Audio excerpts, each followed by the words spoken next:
What's up, you guys? Welcome back to my channel. So today I'm doing another foundation review. We just did a full coverage drugstore foundation review a couple weeks ago, and I ended up loving that. That one was the Maybelline Superstay 24 Hours Full Coverage, and if you missed that video, I will link it right up here. So since I did a drugstore foundation, I wanted to review a high-end foundation that's supposed to kind of give you those same results, being very full coverage but lightweight and long wearing. I thought, why not try the Jouer high coverage cream foundation that everybody has been going crazy about. This foundation really intrigued me just because everybody said how much coverage you get from this foundation is absolutely insane. Like, you just need like a tiny drop from all the reviews that I watched. So I'm very interested to give it a try. I hope I got the correct shade. I got the shade Fawn, which right now my tan has faded a little bit that I had rubbed on, so it's probably gonna be a teensy bit too dark for me, but that's okay. We'll make it work somehow. I'm not gonna go into a huge spiel about this foundation because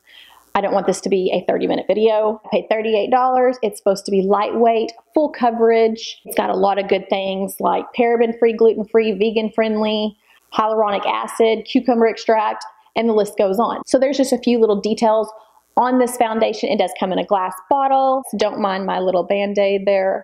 And it does have a pump. Let's see how this foundation wears on me.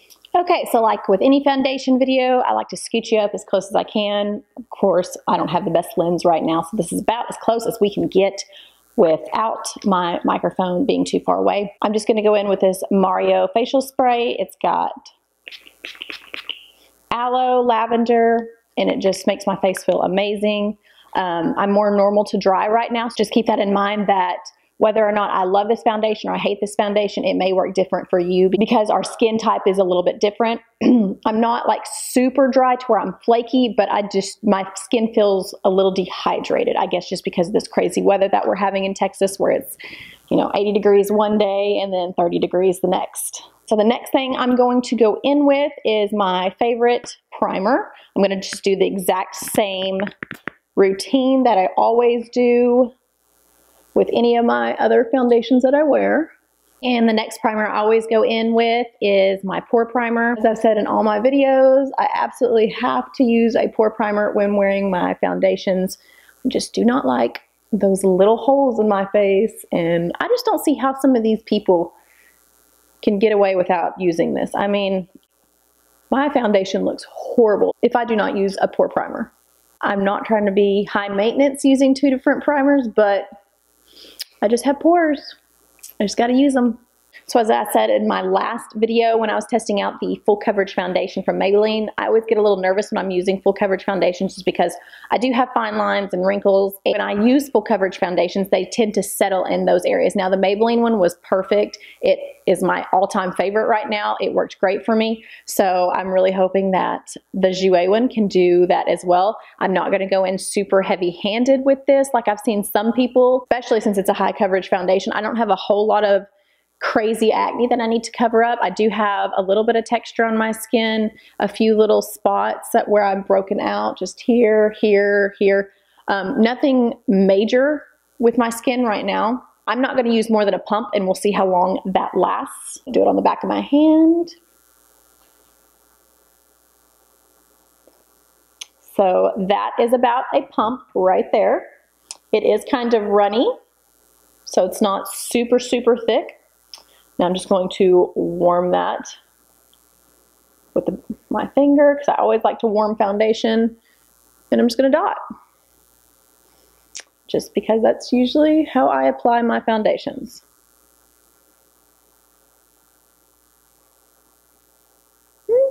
This color may not be terrible, so that's good.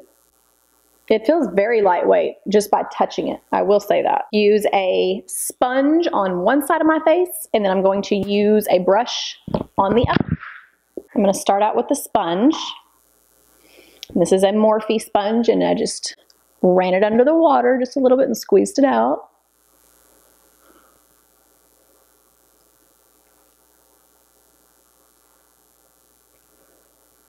So if I stop talking, forgive me, I'm just thinking.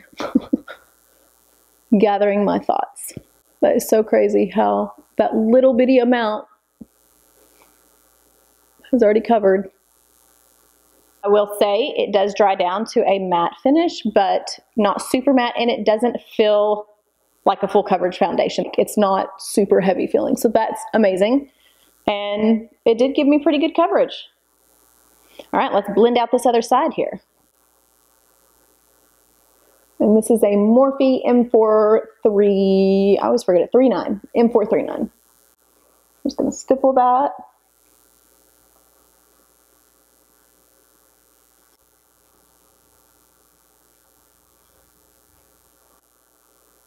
Wow. So the foundation, like I said, doesn't match perfectly, but that's okay. We will make it work for today. Okay, so now that we've got that side blended out, I really don't see a huge difference between the brush side and the sponge. The sponge, I think, made it not as full coverage. It just blended it out a little bit more seamlessly, especially like around my hairline, I feel like, rather than the brush did. I usually always use a beauty blender anyway when I'm using foundations. I'm just gonna tap my whole face just to blend out those little spots the brush didn't blend out as good. It's very drying. Very first thoughts, just looking at the foundation and looking up close in my mirror here, my skin looks kind of dry. And maybe after I spray my face and finish the rest of my makeup, it will look a little better. So for the review's sake, I'm going to try to build the foundation up just a bit, even though obviously that was plenty for my entire face. So I'm just gonna grab just a little bit more. And as you can see, the freshly squeezed pump right there is a lot lighter than the dried area where I first started. So it does oxidize quite a bit. It does go down, I would say at least 2 shades. And the Maybelline one I just tried did that as well. I don't know, you guys, I was really excited about testing this and hoping it was gonna make my skin just look like a filter, like perfectly airbrushed, like baby soft. I mean, maybe from a distance, it looks that way, but up close, it does not look that way. I had a blemish that's starting to heal, so it's caked up a little bit around that spot. I don't know. I don't really like this. I don't like the way it looks. I was supposed to film another video today. I might have to take off my face to do it. This is a first impression thought, so maybe it wears better. Right off the bat, I'm not loving this. Nope. So definitely gonna need to bring it down my neck a little bit just to make sure it matches a little bit better. I'm gonna finish the rest of my face and come back and show you how everything else applied. I don't know, maybe this foundation is geared more towards oily skin, because when I get up close, I can kind of see a few little spots that are just kind of flaky looking. And it's weird because my skin is not flaky dry. Like, I don't have spots on my face that are flaking. So that's a little weird for me. But anyway, I'm gonna finish my face and I'll be right back. Hey guys, just wanted to give you a little bit of a warning. This next part of the video, my microphone was playing me. I mean, the buzzing sound just comes and goes. So if you have your volume set to kind of just on the lower end, it won't be as annoying, I promise. So just want to throw that out there. Okay, let's continue. Okay guys, so final thoughts on the foundation. I'm not blown away by it. Everything applied okay, as it normally does with any of my other foundations that I wear. But I honestly, just comparing this high-end foundation to my Maybelline one that I just did, that's supposed to kind of do the same thing with being full coverage, lightweight. I definitely prefer the Maybelline one over the Jouer, just because on my skin, it just looks dry. It looks kind of cakey in certain areas, or not cake, I shouldn't say cakey, patchy. It looks patchy in certain areas that I wouldn't think it would. It's not bad if you're a few feet away, but if you look up close to my face, it's not the smoothest looking foundation. It's just a little rough looking. So I'm not gonna totally throw it out. I'm gonna try it a few more times. Like I said, maybe it's just my skin right now. I think this foundation would be amazing for people with oily skin. I'm definitely going to keep it in my collection because I do freelance a lot. So I'm definitely going to try it on my oilier clients and see how it does on their skin. So that's about all I have to say about it right now. I will do a few check-ins throughout the day. Right now it is 2:49 p.m. I kind of got started a little late, so I'm going to try to wear it as long as I can, but just with looking at it how it is right now, I don't see a foundation getting better throughout the day. Usually foundation starts wearing after a few hours and it doesn't look near as good as when you first put it on, but you never know. I will be checking in probably about, I'm going to check in about 5, 6 o'clock. Of course, I don't have a vlog camera. I just use my phone. So I'll just kind of video with that so you can kind of see it there. And then I will check back probably before I go to bed, usually around 11 o'clock or so. 11, 12 o'clock, I'll probably check in before I rinse off my face and let you know my final thoughts. So I'm walking around Toys R Us and I forgot to check in about an hour ago, so I want to do it really quick while my kids are shopping. As you can see, the foundation is holding up okay. So I added a little bit more makeup because we decided to go out and eat. That's why I've got a little bit different makeup on, but I promise you it's the same foundation. Surprisingly, it's not settling into my lines very badly. You can see a little bit right in there, but not as much as I thought it was going to be. As you can see, it just makes my skin look really dry. It doesn't look bad from far away. My husband said he liked it. It's not terrible. Maybe it's just my skin's going through a little funk right now. But I'll check with you about 10 o'clock and let you know what it looks like. Guys, this is my second check-in of the evening. It is about 10:30 at night. I've had this foundation on for about probably 8 hours, 8.5 hours now. It doesn't really look that bad in this light. When you get up close, you can kind of see where a little bit of separation around my forehead is. It's separated and worn off around my nose. My blush and everything still looks okay. It's definitely settled into my smile lines right there, as you can see. I said in my last check-in, when you get super up close, you can see the little imperfections and stuff. My husband, of course, complimented me on my makeup tonight, as well as several other people.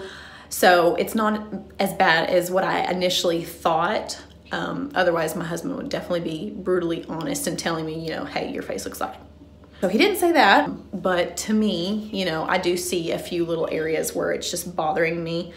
Just no filter, just in my bathroom lighting, which is not the best, that my face doesn't look too bad. So I'm going to leave this on probably for another hour, maybe 2 hours tops, because I'm ready to, we're gonna play a few more games, but then I'm gonna be ready to pull off these lashes. And I will see you guys in just a little bit. So I finally remembered to turn my camera the right way so it doesn't give you a cropped screen. But I am ready to take off my makeup. It has been just under 10 hours, just shy of 10 hours. It definitely doesn't look bad for wearing it this long. But again, it's not one of my absolute favorites just for the first go around. It's definitely starting to wilt away right in here. My pores are starting to come through. My little spots I have worn off with the foundation. It's just getting a little patchy looking. I would say I would give this foundation a 7 out of 10. I'm anxious to try it again, especially when my skin's not so dehydrated feeling. I really think this foundation would do amazing with oily skin. I cannot wait to try it on some of my oilier skin clients that come in and ask them how it lasts on them. But I am ready to take off my face. I'm ready to slather my most favorite moisturizer on and just get comfortable. I hope you all enjoyed this video. Good night, and I will see you in my next one.